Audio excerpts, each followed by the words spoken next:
too many times we underestimate the advantages that running has on not only our body and our mind, but our overall well-being. Now, how often in our professional careers have we been mandated to partake in some sort of physical training?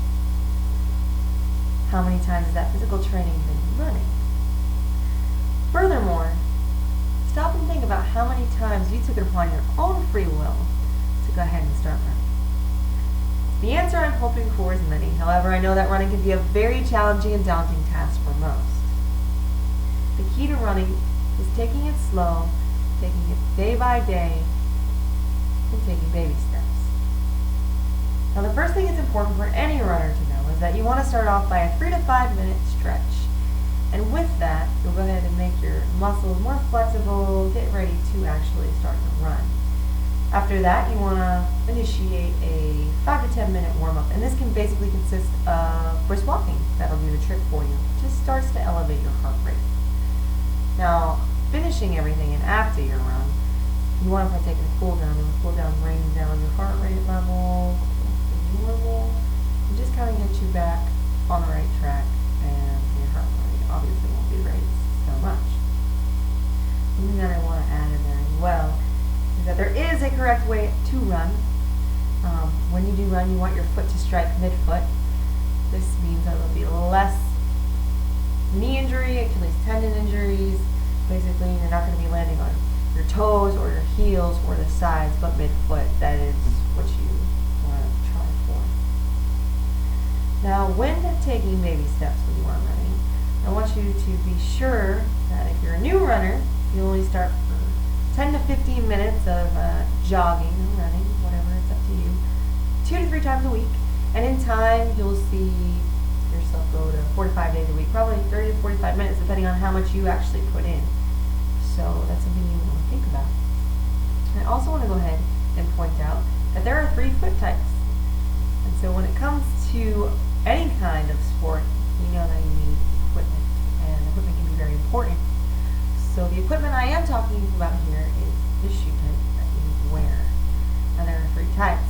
And we'll start off with overpronation. Now, overpronation is when your arches are flat. You have flat feet, so to speak. I actually have flat feet, so I can do that. Now, what you want is a motion control shoe. That's something that'll work out for you. Secondly, you have normal pronation. With normal pronation, your arches are mid-level where they should be, and that's actually the most desirable shoe. And what you would use is stability control shoe for that. Now, underpronation is the third one, and that's for people who have really high arches.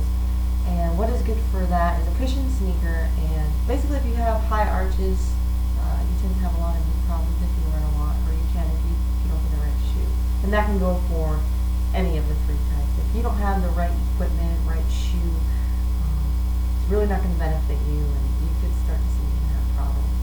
Now, if you have any types of feet, you might want to go see a podiatrist, because actually they can make shoes and insoles for you that can help you with it. Yeah. Oftentimes, a lot of the advantages of jogging and running are overlooked. We talked about some of the ways to run and whatnot, but what I want to talk about are the actual advantages that it has. And first of all, it definitely raises self-esteem.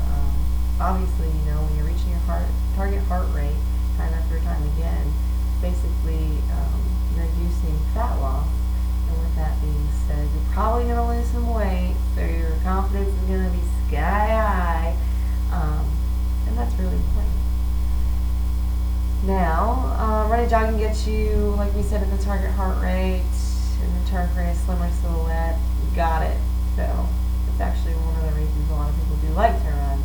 Not only to mention, it actually gives you, a lot of people say it clears their mind. I know for me, it clears my mind. Talk to an avid runner and they'll tell you, I just like to run. Also because it does release endorphins, so that actually puts positive mentality on the runners. So that's why I'm going to do it. And actually, speaking of health advantages from it, they did a study, the American College of Sport Medicine, and they took runners that ran 50 miles a week as opposed to those who only ran 10 miles a week. And what they found out was that those who ran 50 miles a week showed higher cholesterol levels, but the good cholesterol levels, than the runners that did 10 miles a week.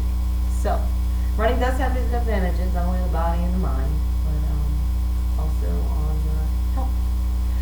So I really hope that this whole spiel makes you want to go grab some new sneakers, put them on. And like I said, all you have to do is start small, have an attainable goal, and with that, hopefully you'll be on the track running like a superstar. Best of luck to you.